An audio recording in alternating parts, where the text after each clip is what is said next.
akan semakin meningkat, tidak sama dengan sebelumnya. Anda orang kecil, diuji dengan ujian kecil. Anda orang menengah, diuji dengan ujian menengah. Anda kedudukan yang tinggi, maka akan diuji dengan kedudukan yang lebih tinggi lagi. Maaf, Allah tidak akan menguji dedaunan dengan angin yang menerpa akar. Pasti berbeda. Karena angin ketika kedudukan semakin tinggi, maka angin semakin kencang akan menerjangnya.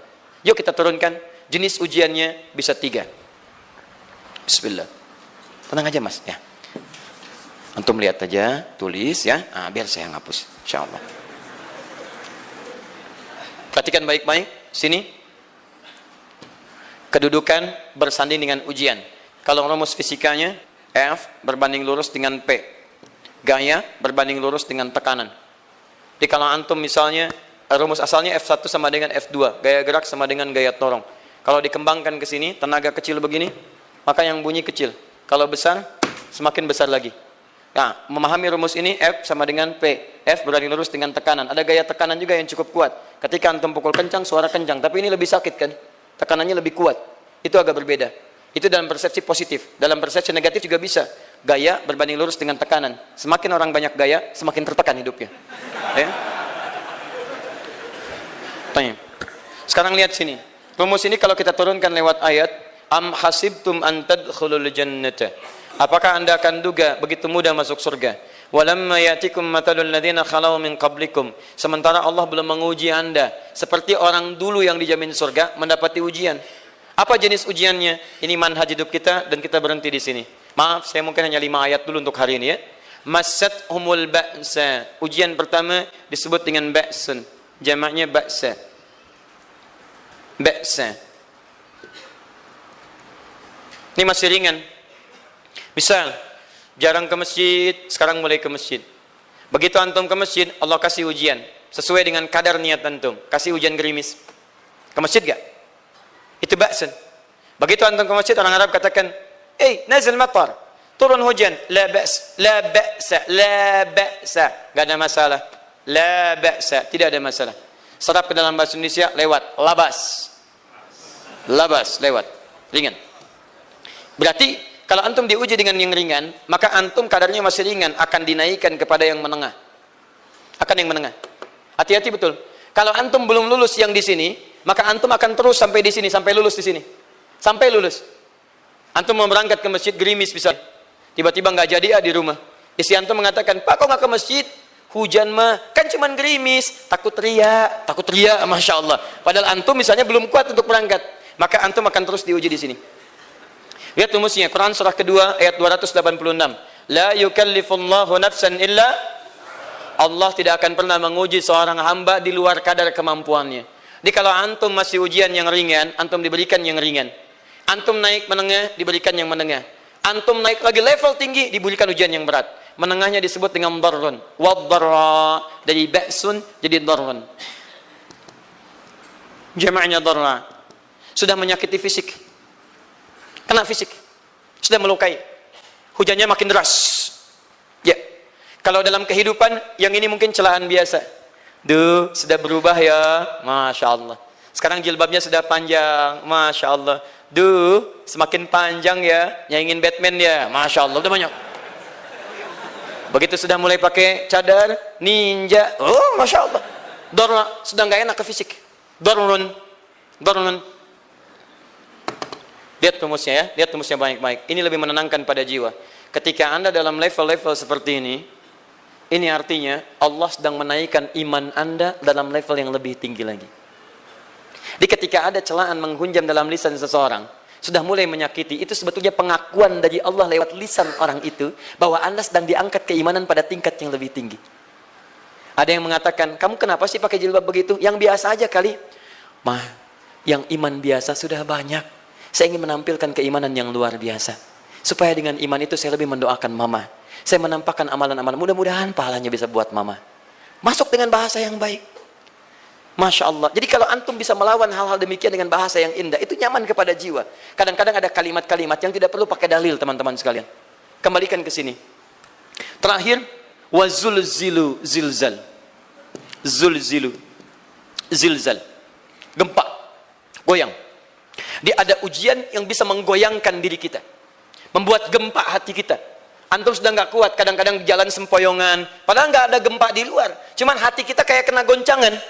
Diserang sana, serang sini, nggak bisa tidur, nggak bisa makan, tawarin ini susah, itu susah. Wazulzilu. Bahkan hatta yaqula Rasulullah walladzina amanu ma'ahu mata nasrullah. Sampai-sampai Rasul SAW, bahkan orang-orang beriman, bahkan yang setelahnya bisa mengatakan, kapan ini berakhir? Akan tiba masa Anda mengalami satu situasi sampai Anda mengatakan, kapan berakhirnya yang seperti ini? Serang, serang, serang. Perhatikan, jika Anda berada pada level ini, saya ucapkan selamat kepada Anda. Karena Anda akan diangkat pada kedudukan yang tertinggi di antara sekian ujian yang ada. Zuzan. Artinya Allah akan naikkan Anda pada derajat yang tinggi. Karena hukum ujian tadi, la yukallifullahu nafsan illa wus'aha. Allah nggak akan menguji seorang hamba di luar batas kemampuannya. Jadi kalau Anda sudah dipandang oleh Allah siap menerima yang ini, maka Anda akan diberikan zilzal. Kalau Anda nggak mampu, Anda hanya akan diberikan darra atau ba'sun. Dimohon maaf, kalau di antara jamaah yang hadir saat ini, Anda merasa sedang punya masalah yang berat, membuat hati Anda goyah, saya ucapkan pada Anda, dari sekian hamba Allah yang ada di muka bumi, cuman Anda yang diberikan itu. Artinya Allah akan mengangkat derajat Anda. Ayo bahagia. Dan yakinlah, bukan orang lain yang dititipkan, Anda yang diberikan. Allah percaya pada Anda, kenapa Anda tidak yakin? Bukan orang lain. Jadi mustahil Allah memberikan ujian berat kalau Anda nggak sanggup. Karena cuma Anda yang sanggup, Anda yang dikasih. Makanya jangan mengeluh. Jangan katakan, ya Allah, kenapa saya, ya Allah? Why me? Kata Allah, why not? Kamu yang bisa. Yang lain tidak. Dan tanpa harus Anda menuliskan status. Memang cuma saya yang sanggup. Oh, Masya Allah. Gak usah. Sadari. Kalau bukan sayang, Allah itu punya sifat adil. Gak mungkin menukar sesuatu di luar kadarnya. Antum tahu cicak? Halo? Jangan katakan wallahu alam, cicak. Cicak, baik. Bagaimana aktivitasnya? Merayap. Di mana? Dinding. Apa makanannya? Nyamuk. Nyamuk bagaimana aktivitasnya? Terbang. Pertanyaan saya, di mana keadilan Allah menjadikan makhluk yang merayap makanannya terbang? Kalau nyamuk masuk kategori pertama tadi, pintar dan tahu dirinya pintar, jadi mainan cicak. Cicak, ayo tangkap. Cicaknya cuma merayap, dianya terbang. Beruntungnya nggak ada nyamuk yang jenius. Tapi yang paling hebat, perhatikan bagaimana lisan orang tua kita menanamkan kalimat-kalimat untuk menanamkan tauhidullah subhanahu wa ta'ala. Cicak diam merayap. Perhatikan, yang Allah tuntut pada cicak, merayap kamu. Walaupun cuma diam-diam. Lihat baik-baik, diam merayap. Datang seekor, Masya Allah, ketika dia merayap, nyamuk datang. Lihat, bukan cicak mendatangi nyamuk, tapi nyamuk mendatangi cicak. Kalau cicak tidak merayap, mustahil nyamuknya datang. Allah hanya tunjukkan, kamu merayap ya, nyamuk datang. Sekalipun dia merayap, cuman diam-diam, nyamuknya datang. Jadi hukum Allah itu kalau dipatuhi, nikmat kehidupan. Cicak gak merayap, nyamuk gak datang. Cicak merayap, nyamuk datang. Datang seekor nyamuk. Setelah itu, silakan.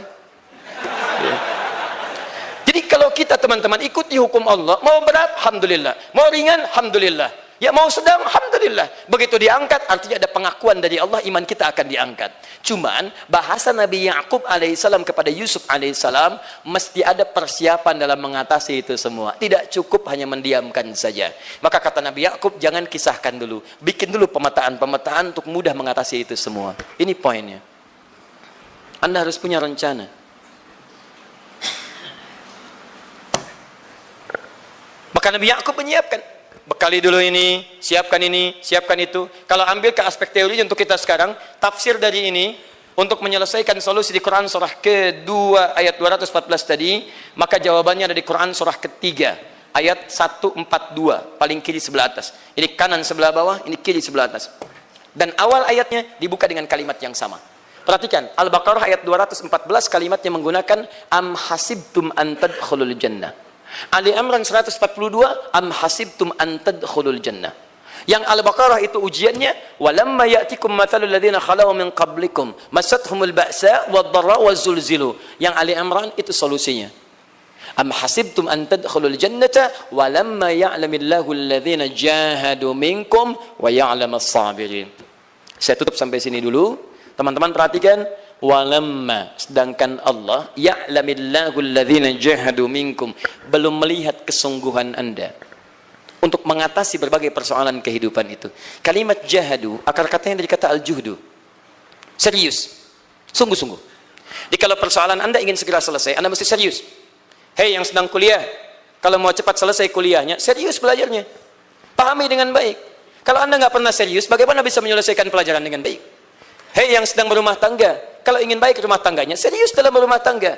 Keluarkan hukum-hukum Allah, terapkan dalam kehidupan rumah tangga. Anda akan mendapatkan manfaatnya. Hei yang sedang berbisnis, serius dengan pekerjaan. Karena hanya orang serius yang bisa menghasilkan kekayaan-kekayaan yang terbaik. Serius dalam ibadah, karena ibadah melahirkan keberkahan dengan kekayaan yang Anda dapatkan dari titipan Allah Subhanahu wa taala. Ayo serius. Al-juhdu dibagi 3 bagian. 1, serius dalam merencanakan, disebut ijtihad namanya. Bikin rencana. Misal, maaf, tadi dalam keluarga, kalau diambil kedudukan Yusuf alaihissalam, antum tempatkan itu pada porsi pertama sebagai target. Misal, Yusuf diberikan kedudukan oleh Allah. Bagaimana anak saya punya kedudukan walaupun tidak sama dengan Yusuf alaihissalam? Cari, rencanakan, buat pemetaan. Di masa depan anak saya mesti punya kedudukan. Apa? Kalau dalam kedokteran, kedudukan dokter yang terbaik. Kalau dalam bisnis, pengusaha yang terbaik. Misal, kalau dalam pemerintahan, jangan tanggung-tanggung, jadi presiden, jadi itu. Anda turunkan kemudian pendidikannya dari situ.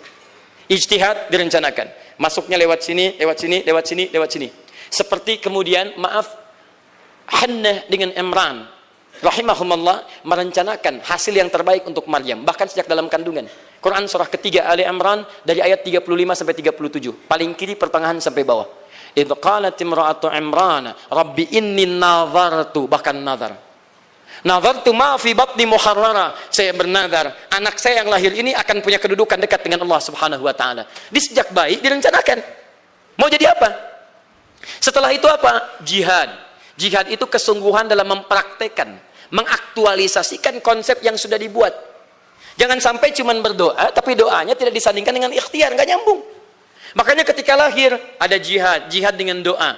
Falamma wada'at saqalat rabbi inni wada'tuha untha, ayat 36-nya. Wallahu a'lamu bima wada'at wa laysa dzakaru kal untha. Lihat, wa inni sammaituha Maryam wa inni u'idzuha bika wa dzurriyyataha minasyaitonir rajim. Doa. Setelah berdoa apa? Teruskan. Bagian akhirnya ayat 37-nya. Maaf teman-teman, tidak cukup dengan doa.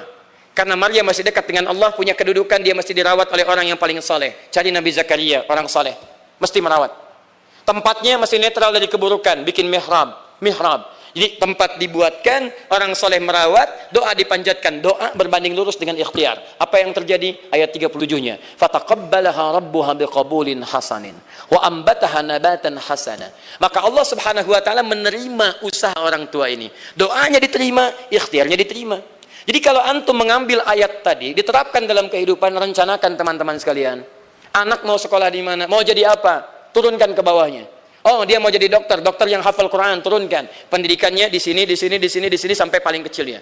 Siapa gurunya yang dekat dengan Allah? Sekolahnya yang menjauhkan dari hal-hal keburukan. Sampai satpamnya soleh, securitynya soleh, koperasinya orang-orang soleh, gurunya orang-orang soleh. Hadirkan.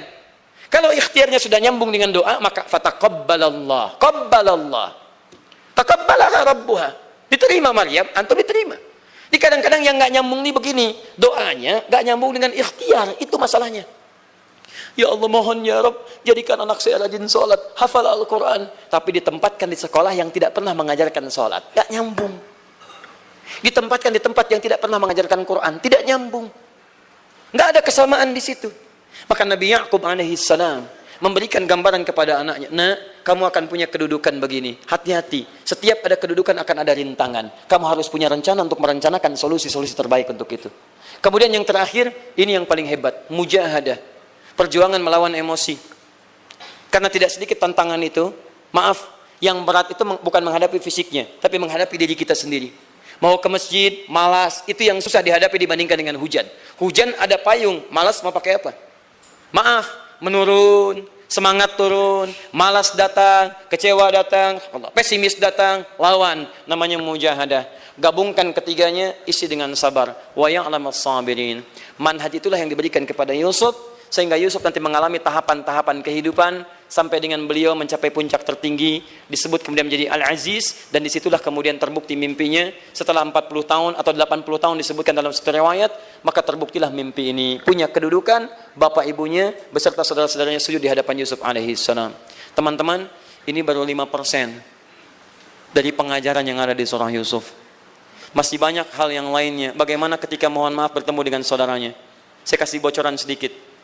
10 orang rapat di satu tempat untuk mencelakai Yusuf. Setelah mereka menyimpulkan bapaknya itu lebih perhatian kepada Yusuf. La Yusufu ahabbu ilaina. Yusuf itu lebih dicintai dibandingkan kita pada diri bapak kita. Bapak kita salah nih. Bapak kita salah. Masya Allah. Bapak kita sesat nih. Ya, inna abana lafi dhalalim mubin. Bapak kita sesat banget nih. Salah bapak nih. Ya harusnya kita yang dicintai, kita lebih kuat. Wa nahnu usbah, kita lebih hebat dibanding dia. Rapat teman-teman. Yang hebat begini, 10 orang rapat.